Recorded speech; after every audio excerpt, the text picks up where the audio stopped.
Assalamualaikum dear class 6 students. I am teacher Waqar Yasin from UPS तरकपोरा.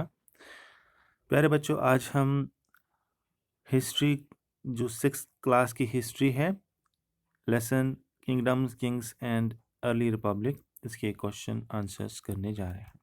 आज हम true false के question answer करेंगे.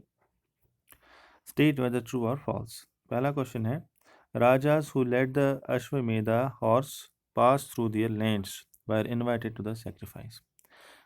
Question है कि जो राजा, जो बादशाह अश्वमेधा के घोड़े को अपने ज़मीन में से पास होने देते थे, उनको जो दूसरा राजा जिसका एक घोड़ा होता था वो इन्हें इनवाइट करता था सैक्रिफाइस पे, कुर्बानी की जो जानवर होता था उस पे, इस पार्टी में ये इनको इनवाइट करते थे. तो ये सही स्टेटमेंट है या गलत, चलिए देखते हैं. ये बिल्कुल सही स्टेटमेंट है. आंसर इसका true. The rajas who allowed the Ashwamedha horse to pass through their lands showed that they accepted the supremacy of the Raja performing the sacrifice. These Rajas were then invited to attend the sacrifice.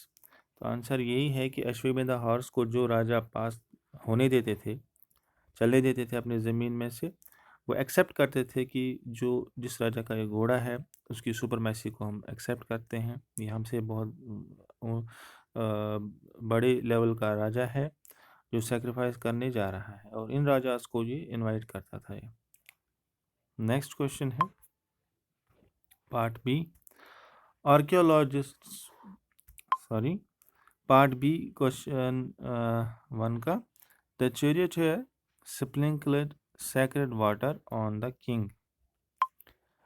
तो क्वेश्चन यही है कि जो charioteer होता था, जो रथबान होता था, जो रथ को चलाने वाला होता था, वो सैक्रेड वाटर बादशाह के ऊपर छिड़कता था, स्प्रिंकल करता था. तो इसका आंसर है फॉल्स. ये फॉल्स स्टेटमेंट है. जो चैरियटर होता था वॉज द राजास कंपेनियन. ये राजा का कंपेनियन होता था बैटल फील्ड में, जंग के मैदान में. और ये बहुत सारी जो भी डीड्स या जो भी एक्सप्लॉयटेशंस करता था राजा इस दौरान, इसका ये विटनेस रहता था, गवाह रहता था. तो जो चैरियटर था ये पोइम्स लिखता था या गाता था और टेल्स रिकाउंट करता था. जो राजा के साथ इसने जंगें लड़ी होती थी उसमें, इस दौरान जो बहुत सारे कारनामे किए होते थे राजा ने, तो ये इनका गवाह बन जाता था. लेकिन राजा के ऊपर सैक्रेड वाटर छिड़कना ये इसका काम नहीं था. तो ये स्टेटमेंट फॉल्स है. Next question part C. Archaeologists have found palaces in the settlements of the Janapadas. Question यही है कि आर्कियोलॉजिस्ट्स ने बहुत बड़े बड़े महल डिस्कवर किए हैं जनपदास में. तो ये जो स्टेटमेंट है ये भी फॉल्स स्टेटमेंट है.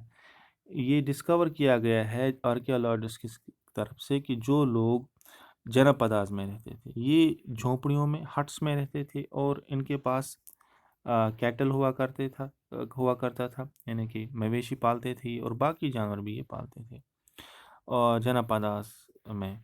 तो ये बिल्कुल फॉल्स स्टेटमेंट है. अब हम डी पार्ट करते हैं. Pots to store grain were made out of painted grey ware. जिन बर्तनों का इस्तेमाल ग्रेन को जमा रखने के लिए किया जाता था, अनाज को जमा रखने के लिए किया जाता था, इनका कलर पेंटेड ग्रेवियर होता था. तो ये स्टेटमेंट जो है ये ट्रू है, ये बिल्कुल सही स्टेटमेंट है. कुछ अर्दन पॉट्स जो हैं वो डिस्कवर हुए हैं इस जगह से, जनपदास से, जहाँ पर ये इस्तेमाल करते थे पेंटेड ग्रेवियर के बर्तन, और इनमें ग्रेन स्टोर किया जाता था और इनका कलर ग्रे का होता था, इन बर्तनों का, इन पॉट्स का. तो ये बिल्कुल सही स्टेटमेंट है. तो ई पार्ट देख लेते हैं. Many cities in mahajanapadas were fortified. अक्सर जो महाजनपदास में शहर थे वो फोर्टिफाइड थे, यानी उनकी इर्द गिर्द दीवारें बनाई गई थी। तो चलिए देखते हैं स्टेटमेंट सही है कि गलत है। ये फॉल्स स्टेटमेंट है डियर स्टूडेंट्स। सिर्फ कैपिटल सिटी जो थी महाजनपदास की, इसके इर्द गिर्द बहुत बड़ी दीवार खड़ी की गई थी। बाकी जो मेन नर्व सेंटर्स थे, जैसे कैपिटल्स हो गए, इम्पोर्टेंट ट्रेड सेंटर्स हो गए, वहाँ पर जो फोर्टिफिकेशन है, जो वहाँ पर जो दीवारें खड़ी की गई थी। लेकिन बाकी जो महाजनपदास के एरियाज हैं, जगह हैं, वहाँ पर कोई फोर्टिफिकेशन नहीं थी, वहाँ पर कोई दीवारें नहीं खड़ी की गई थी। तो ये थे कुछ क्वेश्चंस ट्रू फॉल्स के, जो स्टेटमेंट बेस्ड क्वेश्चंस थे, ये हमने किए। नेक्स्ट वीडियो लेक्चर में नेक्स्ट टॉपिक के साथ आपसे मुखातिब होंगे। तब तक अल्लाह हाफिज़।